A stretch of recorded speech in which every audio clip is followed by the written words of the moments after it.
Let's say that you're feeling disappointed in a friend, but you're not actually sure why, or you're feeling frustrated by the current state of your friendships altogether. This is connected because today I'm sharing the one habit that separates incredible friends from all the rest. Let's go.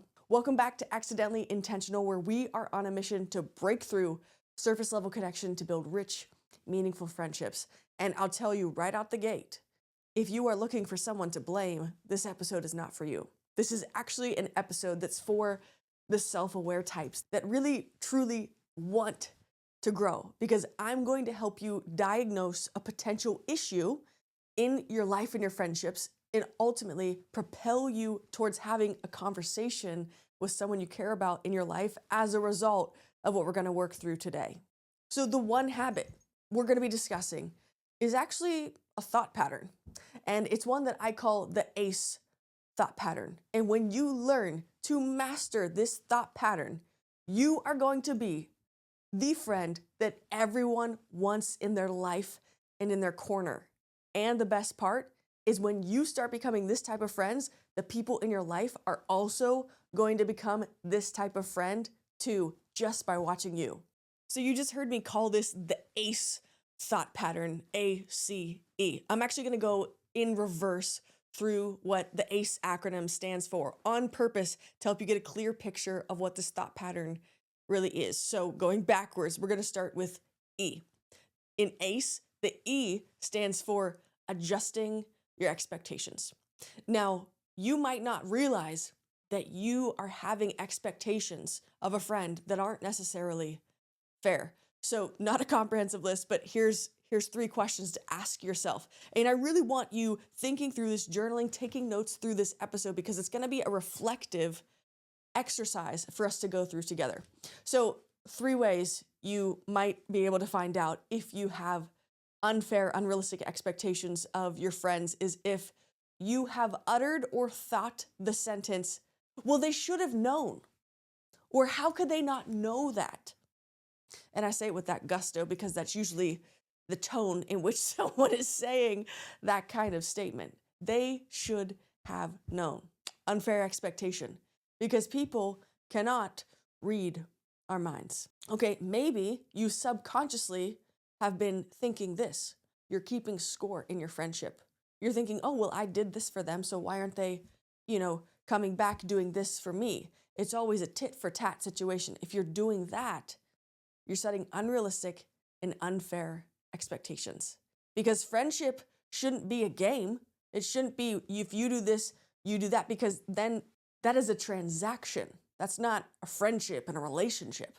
Or maybe third one, you are often feeling disappointed in them, but you can't really articulate why. So those 3 examples are pointing to the fact that if you've thought any of those or maybe said any of those out loud, it's revealing that you have unfair expectations of a friend. Now, expectations themselves can be a full episode, but again, this episode is for those who are trying to self-reflect and think through, is there something that I need to address in my life and in my relationships? Now that I've given 3 examples, I want you to take a moment of reflection and ask yourself, have I had some unfair expectations of my friends? Have I been expecting my friends to drop everything and be in constant communication with me? Because if so, that would be smothering. Another example, am I always expecting my friends to reach out to me to hang out and getting upset if I find out I'm not invited somewhere, this, that, or the other? Or to double down on that, am I not really showing up for my friends, but expecting them to be there for me only when I need them? Now, this takes a lot of humility, that specific question, because I think often when we're going through something difficult, a trial where our life is turbulent, we aren't going to be the friend that is able to show up in the capacity that we normally are. But at the same time, people still want that relationship with us, even if we are hurting. And so it's important that if you're finding yourself in that moment, that you're actually taking time to self-reflect of, am I still able to show up as a friend, even if it looks different, for this small amount of time in my life and season right now. So E, expectations. We're writing down, we're thinking through, if I'm honest with myself, where can I adjust my expectations of others? Now, since we're working backwards in the ACE thought pattern, C is the next one. And this one is communication. Am I going above and beyond to communicate clearly? I mean, this alone is, I think we all know, a green flag in any type of relationship. Someone who can clearly communicate and articulate their wants, desires, thoughts, feelings, all of it. It's incredibly beneficial and makes us feel more connected to a person because they're letting us in to their heart and their mind. And if you have even heard that right now and you're thinking, oh, well, people shouldn't need a playbook, they shouldn't need me to tell them everything, that kind of goes back to the expectations. Why would we be expecting someone to inherently know how to treat us in a certain way or how to make us best feel appreciated if they've never seen or known because you've never said it out loud before? And if even me saying that right now has made you realize, okay, actually, I have not communicated things that would make me feel appreciated in a friendship. So I guess I should give my friends the benefit of the doubt and maybe tell them now, here's a really good way that I have found to communicate this to a friend. It's by starting with this sentence. Hey, I know I've never actually mentioned this before.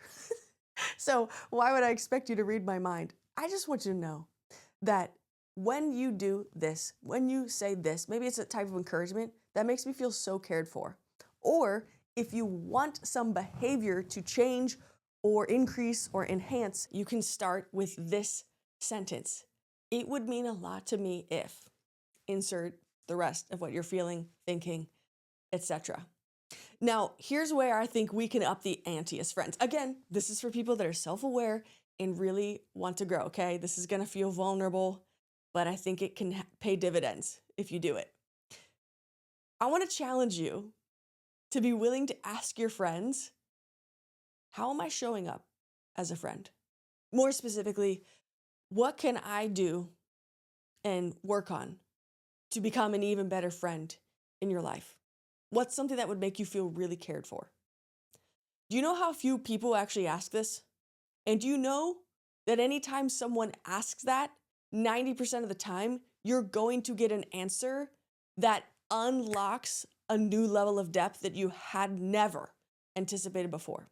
In fact, I had a conversation recently with someone where I asked them this very question. And then in return, they asked me back. And so my response was, it would really mean a lot to me if once a week you messaged me, said, hey, I'm thinking about you and praying for you today. How are you feeling today? I wanted to keep it super, hyper specific because that was something that would make me feel really cared for because I would know, hey, people were thinking about me. People wanted to make me feel seen and make me feel appreciated. And that means the world to me. And maybe you're thinking similar even right now. But I think if we can ask that question, hey, how am I showing up as a friend? How am I doing? Give me a friendship audit. Like, I genuinely want to grow. If you come with that kind of energy, it's going to be really hard for a friend to be like, I can't think of anything because it's not, you're like, I can't get better, right? Like, I'm good.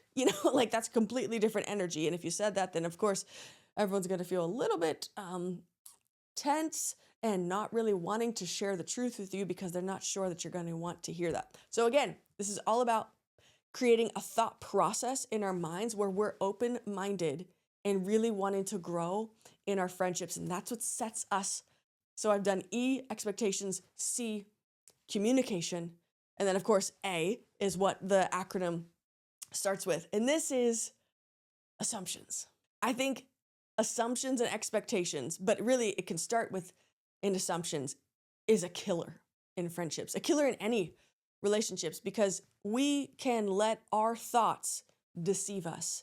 And what we think about, we can often believe as reality. They say perception is reality, and a lot of that can hinge on inaccurate assumptions. And making any assumption whatsoever is never fruitful in a friendship. whether you're assuming someone's intentions are negative, whether you're assuming someone should be available for you, whether you are assuming someone is or is not interested in something in your life because they don't ask follow-up questions, etc. It is never fair to project that assumption onto somebody else. So here's the question I want you to ask yourself and reflect upon. Where have I assumed someone's intentions incorrectly instead of asking or getting clarity directly from them? And sure, maybe there's a couple of instances where your assumption was correct, but every single time, it is always better to get clarity and confirmation from the person directly instead of creating and writing a narrative in your head. Here's an example. Let's say that you were going to have a get together and it was on a Friday night, but you know that there's one friend who usually is out of town, so like they're probably going to say no, so I'm not even going to invite them. That's an incorrect assumption to make, because what could happen is maybe the friend is out of town. Maybe that assumption was correct, but they would have loved to know that you were thinking of them and wanted their presence in the room, because I guarantee that they would make that a priority moving forward to be part of that, because we all want to feel part of something. We all want to feel fully seen, fully known, fully loved. And so that's what this is all about. Putting the ACE thought process as a habit in our life when we're thinking through our relationships is a differentiator and can make you a friend that stands out from everybody else because of your level of intentionality behind it. So here's how this thought process plays out in real life, okay? If it is ACE, it means I'm making an assumption. Maybe I should communicate it with that person and then adjust my expectations moving forward accordingly.